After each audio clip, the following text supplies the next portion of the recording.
Hey, welcome to another update on Archmage Rises, and with me as always is Nick. Hello. Hey, Nick's back! So I asked Daniel, hey, do you want to be on the update video? And he was like, well, that's okay, you could get somebody else to do it. And, go ahead. It's tough being famous, I mean, I know. not everybody can handle the pressure. At this point, you can't even get a meal at a restaurant. You have to eat at home all the time now. That's right, yeah. The YouTube fame's going straight to his head, everybody. I know. So, I have an update to show you, Nick, even though I send you screenshots every once in a while. There must be a word for that, brag shots or something. I send brag shots to Nick every once in a while while I'm working. And anyway, so quick update on Daniel. He has been learning Unity through this course called Zenva? Yeah, Zenva. And anyway, it seems like a pretty good course, actually. I got it as part of a Humble Bundle and said, here, learn this. And he's gone through it, and we would like talk through each one of the lessons, like before he started and then after he finished. And it seemed to like cover everything. So by the end of the 12 lessons, he was doing like drag and drop inventory UIs and stuff. And nice. It was, and so I was like, wow, okay, it seems like you're ready to work on Archmage now. So that's going well, and he's just learning some C#, like, the more advanced parts of C# that we use, like delegates and events and polymorphism stuff, because there's a lot of class hierarchies and stuff. So he's just learning that. And then I think the very first task I'm going to give him is shader programming, because why not jump in? Yeah, totally. Head first, deep end, shader programming. Off you go. Yeah. I was just doing some of that today. It's fun stuff. It's very different, but it's a lot of fun. All right. So what I'm going to talk about today is the procedural dungeons that I've been working on. And I just want to do a throwback to BBQ Bomb, posted at the end of January saying, yeah, I'm not too sure about this 3D dungeon thing. Sounds like a bit of a rabbit hole. I don't think you'll be done in 8 weeks. And here we are almost 6 months later. And he's right. He's right. So there you go, BBQ Bomb. I mean, you should have known with a name like Barbecue. I mean, you got it all figured out. Yeah, he does. Yeah. He took all the good names, and now we're left with dumb ones like Lord Yabo.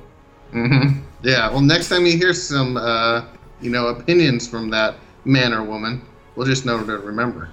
That's right. Take note.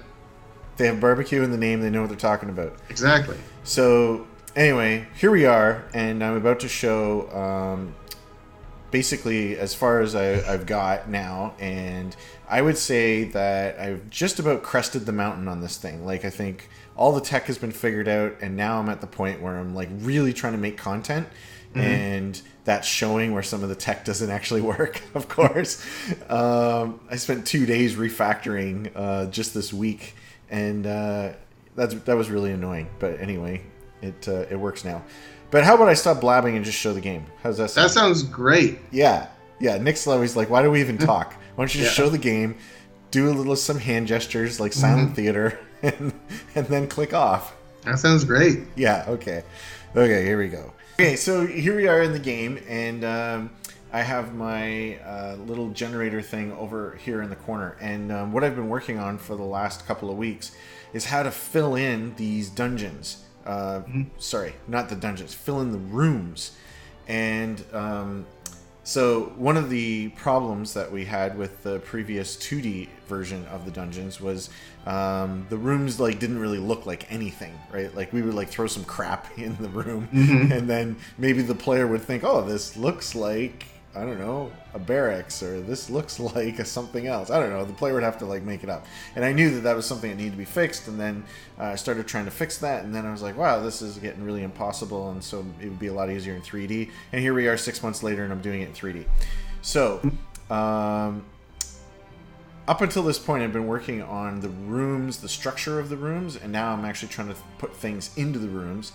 And in order to put things into a room, up until a few hours ago, I was just throwing random things into a room. Like, here's some cupboards, and here's some chairs, and here's some barrels and stuff. And it all looked really, really stupid. And that's when it became abundantly clear that things have to be placed in a room by theme, of course. Mm-hmm. And so what I call theme, I actually call purpose. So the room has to have a purpose, and so my generator takes in a purpose for a room, and then will decorate said room for said purpose. Mm-hmm. There's another thing which I call theme, which is is this something that is habited by humans or orcs or something like that? So that's how you get differences of furniture. So if you were to look at this table here, and I'll just move in on it, right? So if we look at this table. It's kind of ornate a bit, it's a nice table and such, right? Nice chairs. So if I was doing the orc theme, I would not have a nice table like this. I would have a simpler, more crude table. For instance. A stump? Like a stump, yeah. Yeah, stumps. Ooh, don't look at this. Don't see how I'm cheating. No! I'm only doing 3 walls. No, it's a fully rendered room. It's amazing. The definition of breaking the fourth wall. Yeah, exactly. Okay, so as you know, I have this room generator thing where I can put in with the width of the room, the height of the room, and the length of the room, and then it will generate rooms. So there's the simpler tables. That looks pretty different. Yeah. So, that's what I've been working towards, Nick, is to make exactly the same things look different. So, the work that I put into this is to make a library of stuff, right? This thing, and so it'll pull from the library based on the purpose of the room. So I said the purpose is a study. I only have 3 right now because I just whipped this up about an hour ago. But I have the purpose is the study. So in a study, I can have these shelves, and so if I go and look at these shelves, it has alchemy study kind of things, right? We got some potions, we got some books, we got some various things on there. It puts in a table, and the stuff on the table is stuff related to that particular purpose. Okay. Mm-hmm. So as I generate these rooms, now I'm in the game view mode. As I generate the rooms, I actually move the camera around. I can't remember if I had that in the previous update, but I move the camera, I change the camera angles, and I also save the location of the camera. So the next time you're in this room, it does that. But you see I put in carpets, and look, this looks like a nice little study. Mm-hmm. Isn't that nice? Doesn't have a very nice rug, but other than that, it looks great. I know, because the rug is procedural. Sometimes there's a rug, sometimes there's no rug. So, there's little things that do that. Okay, so if I change the purpose of the room to a barracks, the barracks has wardrobes, beds, and columns. And I just started putting in columns today. And also the things on the walls. So you don't get paintings anymore on the walls. This is just one example. So now you get these banner type things. So this one has a lot of banners, and as you can see, it's still a work in progress here. So here we got a bunch of beds and stuff, and this is when I came to realize, oh crap, you can't just throw beds in any which way because it looks really stupid. Mm-hmm. So now I'm now I got to create logic. Just I'm a bed and I need to be laid out in this particular way. If you're gonna have 2 beds, they need to not be random like this. They need to actually be organized in some kind of pattern, 2 or 3 wide by 2 or 3 deep or whatever. They need to be pointing the same way. Or they need to be up against the wall. When you just have one bed, it doesn't matter. It just looks like somebody's bedroom. So if I go and I change this, the width and even the height of the room, and regenerate this, look, it puts in columns. It figures out how big the room is, figures out what kind of support beams. That's pretty sweet. Support the weight of the ceilings and such above. No, it doesn't do any of that. I'll just say that it does. It looks like it. Anyways, it figures out a pattern for laying out the columns within the room. So this room is 6 columns. That other room was 4. This one's 4. And just because of the camera angle, you can't see the other one, right? But it's over here. So this is what I've been working on, is figuring out how to get the purpose and how to get objects to lay themselves out inside the room. And so I started with the columns and got that working. So then if I switch to the dining room, here's the dining room. And even though you've already seen this, getting it so that things will go on top of things was like a bunch of work in order to get things. And then they're positioned on top of the thing. Look at this. Look at this. This is all decorated. This is not a prefab. This is like all decorated procedurally.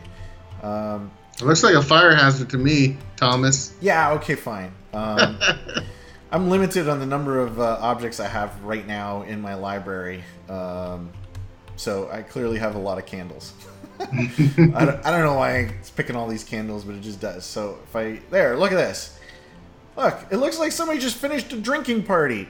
Yeah, that does look really cool. And then they heard monsters coming, and then they left. Look at the emergent story I can create in my own imagination, just because I decorated the table. Yeah, that's great. Are you using like spawn points to do that, or raycasting? Yeah, I call them anchors. So I can look at a piece of geometry, like a mesh of some kind, and I can say, hey, here's the spots where these things can be. All these chairs that you see are using the same anchor system as well. I basically figured out how the Sims did it, and then I just went and did that. So you see that the table and chairs, like there's no like chairs on this side because it just decided not to put any chairs on that side, and so it has certain positions where the chairs can be, and it's actually identical code between this table and this table. Nice. Isn't that nice? Nice code readers. It is. I like that they use the right chairs too. Yeah. Because that little dumpy table in the back, you know, if it had nice chairs on it, it just wouldn't work. I know. Those are all the little things that I'm starting to get to the almost uncanny valley. Like as you get closer and closer to it being better, it actually looks worse and worse because then it's like, hey, look, I got chairs going to the table. Wow, those chairs are too ornate for that table. That's stupid, right? And so I have to keep adding more and more logic to it. And anyways, what I thought was really cool was it's like identical logic to decorate these two cabinets, but they're like quite different. Even the width of them is quite different, but it all actually behaves in code the same. So theoretically, it doesn't matter what cupboards I get or have modeled or whatever, they just work and put the things inside there. And so I can make these rooms as big and ornate as I want.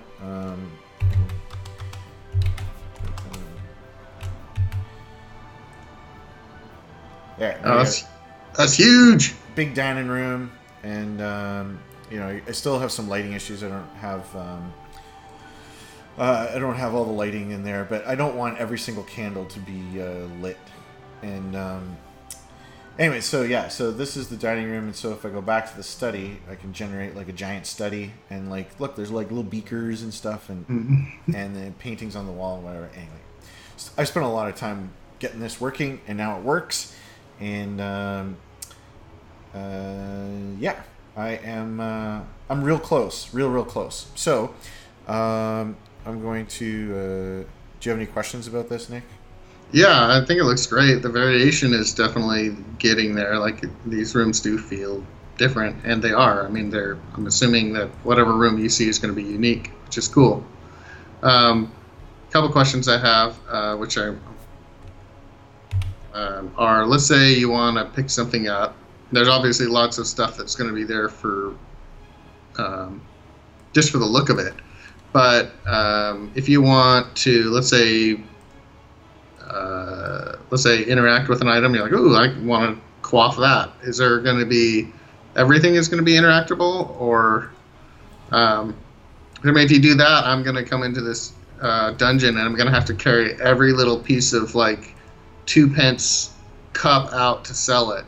I'm just going to be looting this thing for years. Have you thought about how sort of items are going to be used? Which ones are they all going to be interactable, or just some of them? Sorry, can you repeat that? I was busy playing with the generator. Oh, sure, no problem. Yeah, so in this case, obviously, I need to stop blocking the camera by putting stuff in front of it, especially tall stuff. Mm-hmm. So interacting with these things, yes. So it's actually going to be exactly like it was in the 2D game, where like certain things, like when you mouse over them, they'll highlight, and then you can interact with it. Mm-hmm. Are you going to pick up like 100 things? Like you got all these books about whatever, and skulls and bones and like all this stuff like Skyrim, and you're like forever encumbered and you can barely move, and you drop it all off in your house back in Whiterun, and then you go back and you load up for more garbage. No, I'm not going to do that. So as you've heard many times, I want the game to play quickly, and that goes against playing quickly. That is just a mind-numbing waste of time as far as I'm concerned, picking up all that crap. So so I don't know. I know it is really misleading that you like see, I don't know, a bottle of something, like a flask of something, and then you're like, oh cool, look, I found a book, I want to get it, and it's like, oh, that's just a book for decoration. So I have to be careful about that. I'm not really sure what the answer is yet for that. Like, like these things don't look very important, right? So I would decorate with those things. But if I had an actual book on there, then that would mean there's actually a book there, right? Because I don't want to be misleading. So I'm not entirely sure. That's what I'm thinking. Cool, and they're a little small, so obviously the things that you need to interact with maybe be maybe a bigger collider to make it easier to grab, that kind of stuff. But it seems like you've made a lot of progress since the last time I've seen it, and it looks really cool.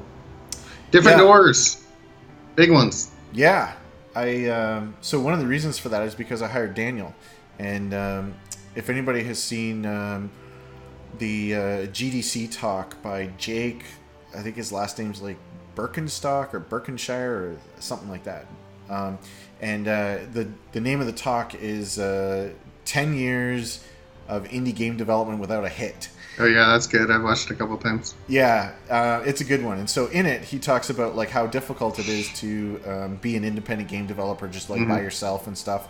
And I mean, obviously, I know I'm not alone here. Like, I have all these wonderful fans that are watching this video, and then I got Nick, who I brag shot throughout the day, and so anyway, he at the very end of his video, he talks about having a jogging partner. Like, you're like, oh, I want to go jogging, but I don't really want to go jogging, right? And then you like wake up in the morning, you're like, I'm not going jogging, but like, oh, I told my friend I'd be there at 7 a.m., so I guess I better go. And meanwhile, the other guy's like, oh, I don't want to go, and I told my friend I'd be there at 7 a.m. And so you both show up, and then you both actually do the jogging, right? Just because the other guy's there.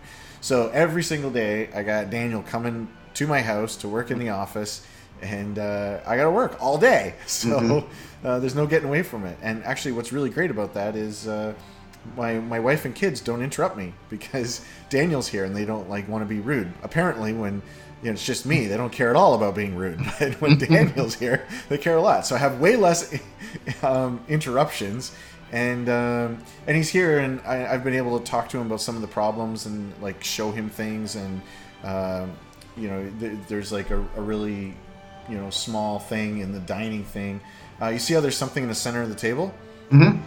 Daniel's responsible for that. That is 100% his fault. And the reason for that is I was like laying out the table, and I actually made like 6 locations where things could be. And then I was like, oh, but then you can't like have like a centered, candle or something, right? And I was like, oh, that kind of stinks. Even this looks kind of cool, even though it's not centered. And so I was asking him, like, what do you think would look better if I like had like 2 on each edge and 1 in the center, or divide it up into 6, or should I have 7, like 1 in the center? And then if I don't use it, then I can use the side thing. It starts to get really complicated. Anyway, he thought it looked better with the center thing. And so that's why you have 1 in the center and 2 on the edges. So just being able to bounce ideas off of somebody that's like right there is proving very helpful. So great. Yeah, it still, like, it looks okay. It's still kind of ugly and has like some problems and stuff, but like tons of problems have already been figured out, and I just have a few more to figure out with these beds, getting these beds organized in a room. So yeah. So then I'll switch over to showing the next thing. Hey, look, my video is still working. That's great. Usually when I switch scenes, it doesn't. So this idea of theming, I spent a lot of time trying to think of like what is the best way in order to do this theming, and it's also something that Daniel and I kind of whiteboarded for a bit to figure out, how exactly would I do this, because I want like orcish things, I want human things, but both of them need to have dining rooms. So like how exactly am I going to do that? So I've been playing around here in Visio, and I just started. We basically came up with the idea of like tagging things. So over here in the blue boxes are just some of my ideas of things that I would have. So like a bed has a tag of sleeping. A chest also has a tag of sleeping and a tag of storage and a tag of treasure. So when I go to do a room, I can say, hey, in this room, these are the tags that I'm interested in. And then these are like kind of like cards. And I'll explain that right now. So the way that the dungeons work in the game is it's kind of like having a deck of cards. So it's like there's 15 cards in the deck, and one of the cards is the treasure room, and one of the cards is the entrance, and one of the cards is an exit, and one of the cards is a big room, one of the cards is a hallway, and such. So if I can define the card and say, okay, here's like a large worship card, and what does it have? Well, it has one statue in it. 100% for sure it has a statue. 50% chance of it having banners. 25% chance of it having treasure. 25% chance of having 4 columns in it. And then the range for the room size. So a large worship room, like a place where an idol would be or an altar or something like that, will range from 10 to 12 units. The ceiling will be 7 to 10 high, and the Z will be like how deep it is. So this is when I started figuring out, okay, this is, I think, how I can define the purpose. And I have about 50 different purposes that rooms can have, not just like large, medium, and small worship. So, like dining room is a purpose, a barracks is a purpose. And based on my going back to AD&D 2nd edition and looking at, dungeon ecology and stuff, I've managed to figure out a number of purposes. And so the idea at the end of the day is to have these cards defined, and then when you go into a dungeon, it builds the dungeon with a certain deck of cards that are relevant to the theme, like orcs, dwarves, humans, whatever. And then as you encounter the rooms, it's telling the room generator, hey, my purpose is I'm a barracks, and here's the parameters for barracks. So it should be really simple to use and very flexible and powerful. And yeah, it looks great. And so these like card, the very, very first concept of that was, if I switch back here, so like this little drop down is basically like picking the cards. That's how I'm starting right now, trying to like identify those cards and then seeing what the generator gives me. And so what I like about it is that I can work on a room by room basis, right? Like I can test the barracks and say, okay, that is starting to look like a barracks. It's good. Okay, done. That card's done. Now I can move on to the next card. And so being able to work one at a time is proving pretty helpful. So yeah, that's great. That is all I have to show for today. And thanks for being another video, Nick. Thanks for having me. Okay, well, I'm going to keep working on these 3D dungeons, except on Wednesday, I'm actually going away for a trip for 2 weeks. And the reason is, it's my 20th wedding anniversary. Can you believe someone married me for 20 years? It's insane. So that person deserves a very special treat, and that's how this trip came about. So my wife and I are going away on a trip, and the best part of it, no kids. We're going to reenact what life was like before all these little kids showed up, and probably go, oh, wow, this is why we got married. Mm-hmm. Right now, I'm just chasing kids and trying to put pajamas on them and get them to wash their hands after they go to the bathroom. Like, that's pretty much my everyday. Hopefully you don't like it too much. Yeah, that's right. I never come back. But anyway, so Daniel's going to be still learning and hopefully doing that shader programming stuff that I need him to do while I'm away. So there won't be an update for a little while. But anyway, but yeah, I'm almost done with these 3D dungeons finally. And yeah, I'll get them done as soon as I can. Nice. Okay, that's it. Goodbye, everybody. Bye.